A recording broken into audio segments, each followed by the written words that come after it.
The rhythmic thud of leather against flesh, the squeak of feet on canvas, the sharp exhale of breath being forced from lungs by precisely placed blows.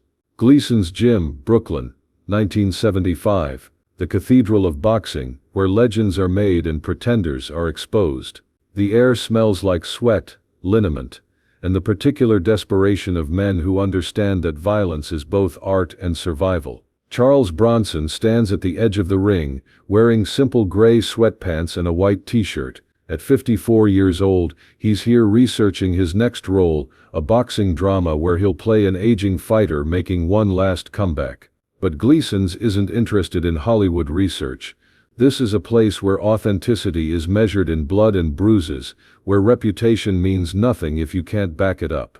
In the center of the ring, Iron Mike Torino finishes his heavy bag workout, 6'2", 220 pounds of muscle and scar tissue, shaped by 15 years of professional boxing, 38 wins, 12 knockouts, 2 losses to fighters who later became champions.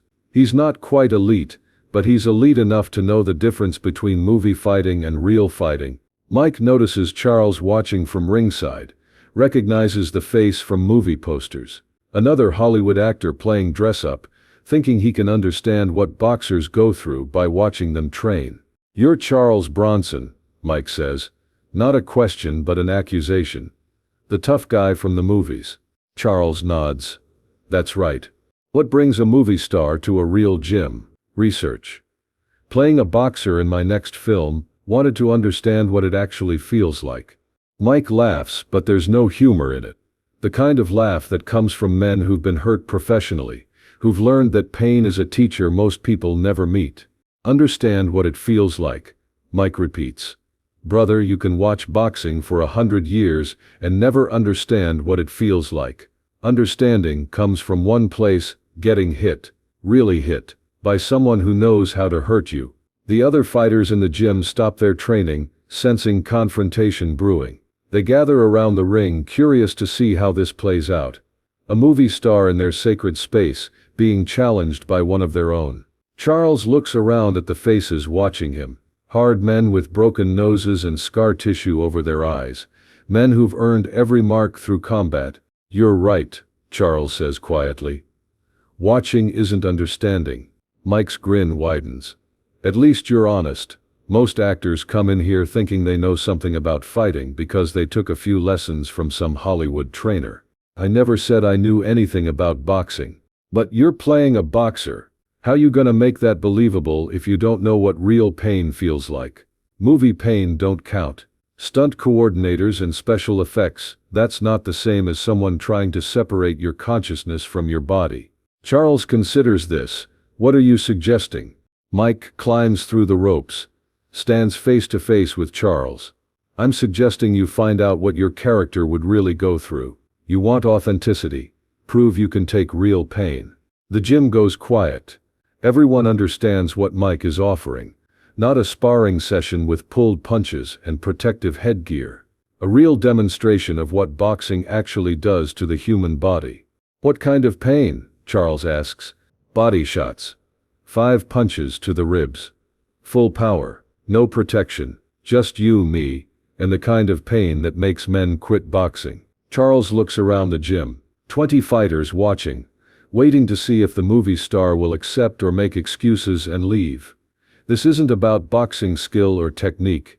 This is about whether Charles Bronson has the same tolerance for punishment as the character he's planning to play. "Why would you do that?" Charles asks. "What do you get out of hurting me?" Mike's expression grows serious.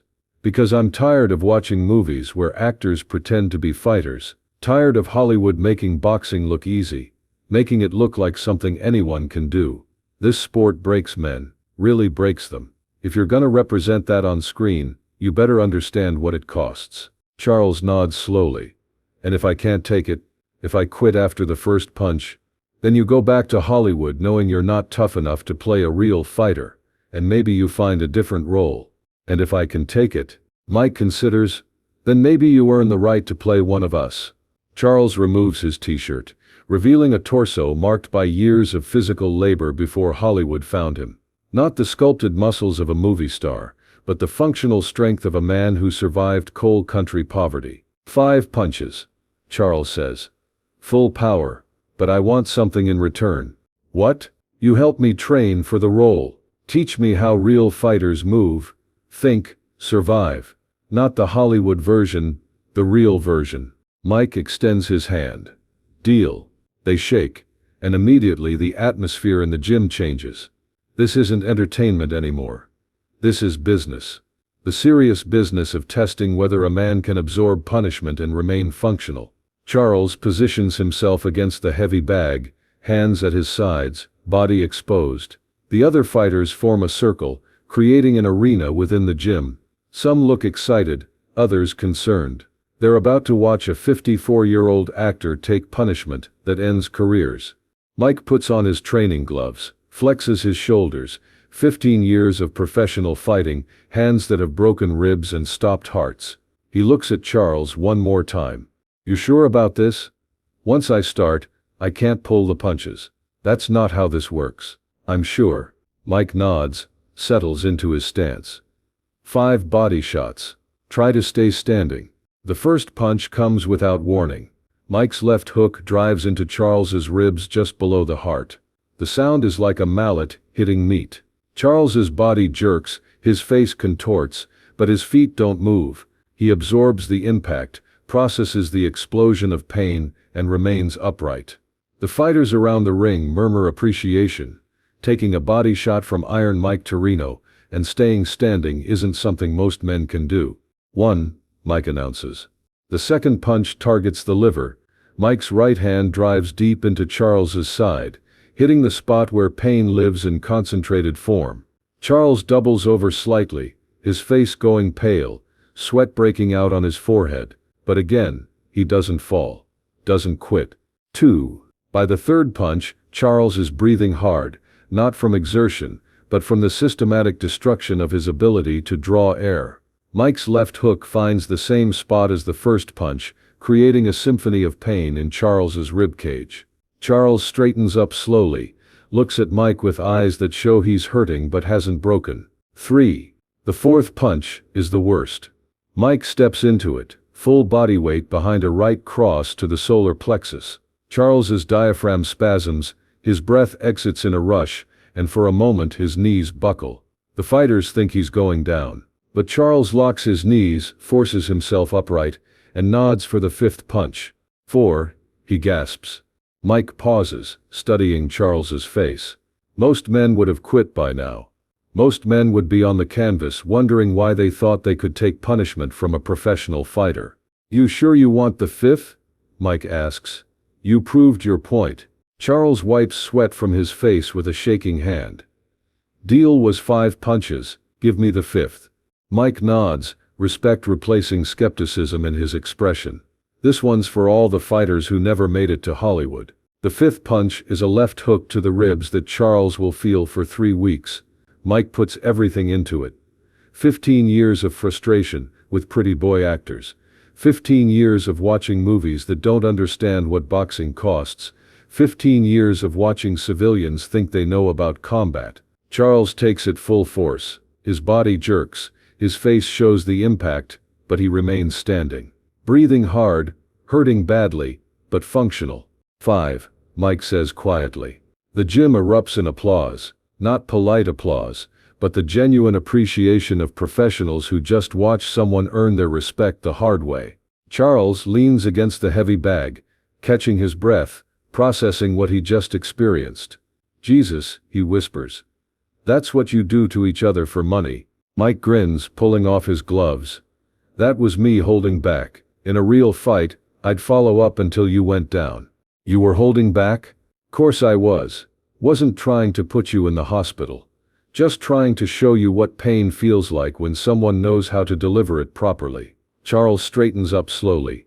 Every movement. Careful. I understand now. The difference between movie pain and real pain. Do you? Mike asks. Because understanding pain is just the beginning. Real fighters don't just take punishment.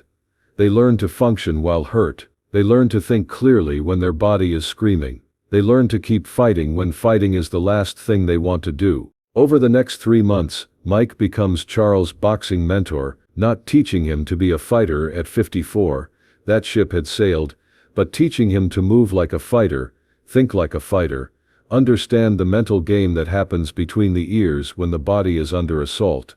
Charles learns that boxing isn't about being tough enough to take punishment. It's about being smart enough to avoid unnecessary punishment while delivering necessary punishment to your opponent.